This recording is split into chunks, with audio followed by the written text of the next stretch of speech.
नमस्कार दोस्तों, मैं खजान। पश्चिम बंगाल की राजनीति इन दिनों एकदम गर्मा गर्म है और इस गर्मी के बीच मुख्यमंत्री ममता बनर्जी ने अपने मंत्रियों के विभागों में बड़ा फेरबदल किया है। तो आइए समझते हैं कि आखिर क्यों ममता दीदी ने कानून मंत्रालय अपने हाथ में ले लिया है और यह कदम विधानसभा चुनाव से ठीक पहले क्यों खास है। तो सबसे पहले बात करें मेलॉय घटक की। मेलॉय घटक ने पिछले 5 साल से कानून मंत्रालय संभाल के रखा हुआ था पश्चिम बंगाल के अंदर, लेकिन हाल ही में टीएमसी के अंदर उनकी कार्यशैली को लेकर नाराजगी बढ़ती नजर आई। और यही नहीं, सूत्रों के मुताबिक मुख्यमंत्री भी उनके कामकाज से पूरी तरह संतुष्ट नहीं थी। अब सवाल यह उठता है, क्या यही वजह है कि ममता ने अचानक कानून मंत्रालय का नियंत्रण अपने हाथ में ले लिया? जवाब है हाँ, और इसके पीछे एक बड़ा राजनीतिक और कानूनी संदेश छिपा है। दोस्तों, पिछले कुछ महीनों में मेलॉय घटक कथित कोयला तस्करी मामले की जांच में प्रवर्तन निदेशालय और सीबीआई के रडार पर रहे हैं। उन्होंने कई बार एजेंसियों के सामने पेश होने में देरी की, जिससे विवाद पैदा हुआ।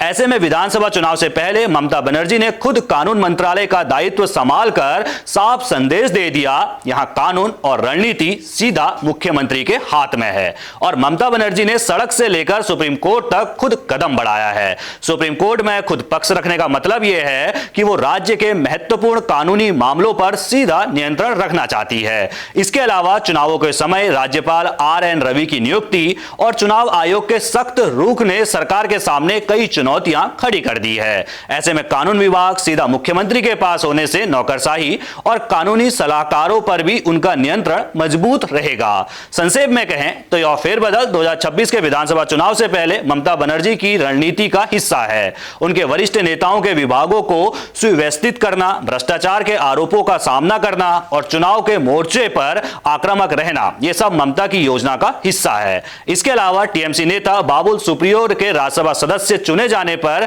अब वो कैबिनेट का हिस्सा नहीं रहेंगे। ममता बनर्जी की बाबुल सुप्रियो के पास रहे सूचना प्रौद्योगिकी और सार्वजनिक उद्यम जैसे विभाग का कार्यभार की जिम्मेदारी लेने की बात समझ में आती है, लेकिन सवाल यह है कि मंत्री मेलॉय घटक से कानून मंत्रालय क्यों अपने हाथ में लिया गया।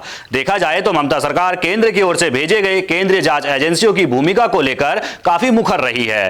कानून मंत्रालय अपने पास रखकर वो इन एजेंसियों के खिलाफ कानूनी रणनीति को और मजबूती से चलाना चाहती है। बाकी आप किस तरीके देखते हैं इस पूरी रिपोर्ट को? क्या ममता बनर्जी कानून मंत्रालय अपने पास लेकर बीजेपी को चुनौती दे सकती है? कुछ बड़ा जो है पश्चिम बंगाल के अंदर हमें देखने को मिल सकता है? अपनी राय कमेंट में रखना बिल्कुल ना भूलिएगा और सभी खबरों को पहले पाने के लिए बेल आइकन दबाना बिल्कुल ना भूलिएगा। धन्यवाद।